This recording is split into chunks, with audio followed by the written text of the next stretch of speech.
Не ја прифаќаме на Алфа телевизија. Кулминираат нападите од страна на СДСМ кон Алфа. Поранешниот премиер Зоран Заев не прифаќа да дојде на дуел со опозицијскиот лидер Христијан Мицковски во Алфа телевизија.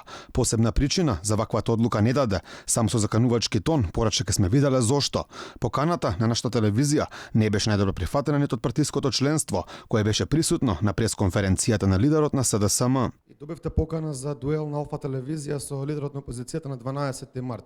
Мито одговор се уште немаме добиено, дали ќе го прифаќате поканата. Дали можете да ни кажете дали ја прифаќате поканата или не? Да, прифатиме ли поканата на Алфа телевизија? Не ја прифаќаме поканата. Не ја прифаќаме на Алфа телевизија. Ке видите зошто. Јас сум слободолюбец. Јас сум човек кој што верува во вредности, но и сум човек кој што слуша народот. Веројатно има некоја причина зошто вака реагираат луѓето, не знам зошто. Проверете зошто е тоа така. Еве, луѓето викат, не, јас не.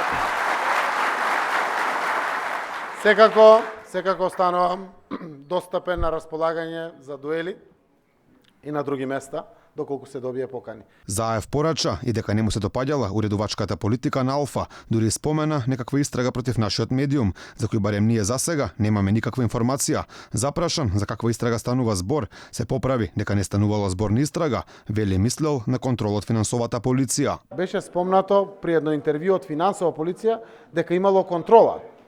Имало некоја контрола. Не знам дали има истрага, не знам дали има предистрага или слично, дека имало контрола порано. Алфа го контактираше директорот на финансовата полиција Арафат Муареми, но тој ни порача за повеќе информации да сме почекале до утре, бидејќи службите денеска не биле во можност да одговорат. За нападите кон медиуми, кои што се критички настроени кон работата на власта, реагираше лидерот на опозицијата Христијан Мицковски, кој за ваквите потези на Заев и СДСМ го известил председателот на Националниот совет на австрискиот парламент Волфганг Соботка. Знаете, вчера ваш колега беше осуден. Не верувам дека тоа е европско однесување. Се осудуваат новинари кои што се критичари на власта, се осудуваат и напаѓаат медиумите кои што се исто така критичари на власта.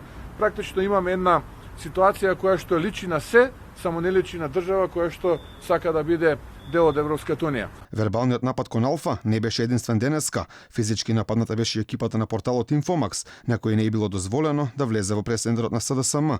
Уредникот на Инфомакс, кој вчера беше осуден, вели дека целта на Заев е да ги замолчи критичките медиуми пред изборите на 12 април. Човекот самиот се издаде дека планира да пред изборите да прави истраги во Алфа за да ја пломбира, за да може да се создадат наводно услови за истрага и да не функционираат критичките медиуми до изборите. Инаку денешниот напад на Заев кон Алфа е само еден од многуте кои власта ги упати кон нашиот медиум. Претходно се држа пресконференции на кои нашата телевизија беше прогласена за антидржавен елемент кој се финансирал со црни пари, тврдења за кои СДСМ не приложи никакви докази.